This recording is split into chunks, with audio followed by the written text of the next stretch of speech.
विदेश मंत्री एस जयशंकर आज पाकिस्तान के 2 दिवसीय दौरे पर रवाना होंगे। इस दौरान वो राजधानी इस्लामाबाद में शंघाई सहयोग संगठन यानी एससीओ के देशों की समिट में हिस्सा लेंगे।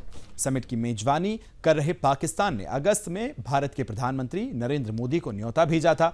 हालांकि भारत की ओर से प्रधानमंत्री के बजाय विदेश मंत्री समिट में शामिल होंगे। इससे पहले जयशंकर ने कहा था कि उनके पाकिस्तान जाने का मकसद सिर्फ एससीओ की बैठक है। इस दौरे में दोनों ही देशों के रिश्तों पर कोई भी बातचीत नहीं होगी। इससे पहले दिसंबर 2015 में तत्कालीन विदेश मंत्री सुषमा स्वराज पाकिस्तान गई थी। सुषमा स्वराज ने इस्लामाबाद में अफगानिस्तान पर हुई कॉन्फ्रेंस में शामिल होने वो पहुंची थी। बता दें कि जयशंकर का ये दौरा ऐसे वक्त हो रहा है जबकि भारत और पाकिस्तान के बीच संबंध कुछ खास नहीं चल रहे हैं। अब एससीओ की इस बैठक में उनका जाना और किन मायनों में यह दौरा खास होता है, इस पर चर्चा करेंगे। मेरे साथ फॉरेन एक्सपर्ट डॉक्टर सुधीर मेरे साथ जुड़ गए हैं। सुधीर जी, बहुत बहुत सबसे पहले तो स्वागत है आपका। किस तरह से ये दौरा आप देखते हैं, विदेश मंत्री का एससीओ की बैठक में वहां जाना, क्या मैसेज रहेगा?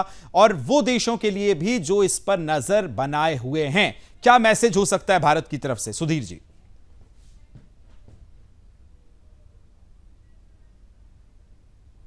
आई थिंक सर आप म्यूट हैं, प्लीज अनम्यूट कर लीजिए, आपकी आवाज मुझ तक नहीं पहुंच रही है। जी, बहुत वर्षों बाद भारत का एक विदेश मंत्री पाकिस्तान के सरजमीन पर होगा।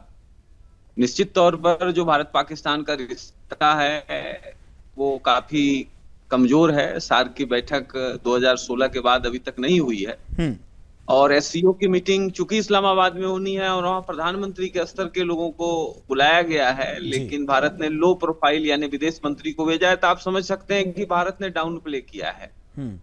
सवाल यह है कि एससीओ का जो क्षेत्र है वो विस्तारित क्षेत्र है। उसमें चीन, रूस, सेंट्रल एशिया, मंगोलिया और बहुत सारे देश हैं, ईरान वगैरह भी हैं। तो सारे जगह पर आप पाकिस्तान के अलगाव के डर से भाग नहीं ले सकते, माने भाग से पार्टिसिपेशन से भाग नहीं सकते।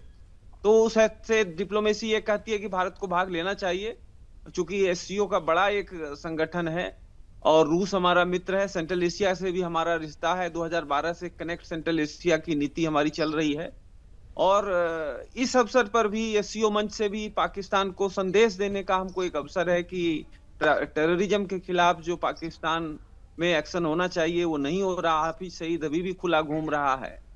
इस तरह से और सारे सवाल हैं जिसको हम एड्रेस कर सकते हैं। वैश्विक मानवता के लिए कुछ सवाल उठा सकते हैं। इसलिए एससीओ का एक मंच है और उस मंच का भारत इस्तेमाल करेगा। लेकिन विदेश मंत्री जयशंकर जी ने कहा है कि द्विपक्षीय संबंध जो है उस पर कोई बात नहीं होगी। तो मुझे लगता है कि उसमें हैंडशेक के अलावा कोई और परिवर्तन की उम्मीद नहीं है।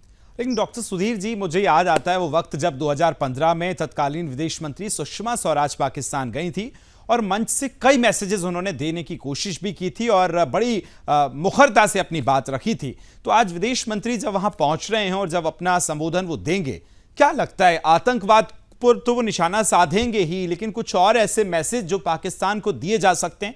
आपका ऑब्जर्वेशन क्या कहता है, आपका विश्लेषण क्या कहता है इस पर? देखिए, आतंकवाद के खिलाफ तो मैसेज देंगे ही। आज पाकिस्तान को जितनी जरूरत भारत को है उतनी भारत को पाकिस्तान की जरूरत बिल्कुल नहीं है उस हिसाब से जी। तो ये पाकिस्तान के हित में है कि वो भारत के साथ अच्छे रिश्ते रखे। आप एक छोटा सा एग्जांपल देखें कि $7 बिलियन पाकिस्तान के खजाने में है और भारत के खजाने में $701 बिलियन है, माने 100 गुना ज्यादा भारत का खजाना भरा। एक छोटा सा एग्जाम्पल है। 3300 किलोमीटर का बॉर्डर लगता है भारत और पाकिस्तान से। प्याज, टमाटर, आटा ये बहुत महंगा है पाकिस्तान में आज के डेट में। और हमारे यहाँ से वो तुरंत 5 घंटे के नोटिस पर पाकिस्तान के किसी न किसी शहर में ट्रक लग जाएगी और वो चीज वो साउथ कोरिया से, ऑस्ट्रेलिया से मंगाते हैं। लोग हाहाकार कर रहे हैं। बहुत बुरा हाल है पाकिस्तान का। बिल्कुल, मतलब कहना चाहिए कि कोई कंपैरिजन ही नहीं है दोनों देशों में। लेकिन ऐसे में डॉक्टर सुधीर, प्रधानमंत्री का वहां नहीं जाना भी अपने आप में मुझे लगता है एक बड़ा मैसेज है। बहुत बड़ा मैसेज है। प्रधानमंत्री जी ने नहीं जाकर, मैं इस मत का हूं कि भारत को पाकिस्तान से एंगेजमेंट करना चाहिए, लेकिन बहुत लो लेवल पर करना चाहिए। वाकई तो देखना बड़ा दिलचस्प होगा कि विदेश मंत्री का आज संबोधन क्या कुछ होता है। थैंक यू सो मच, बहुत धन्यवाद आपका मेरे साथ जुड़ने के लिए डॉक्टर सुधीर।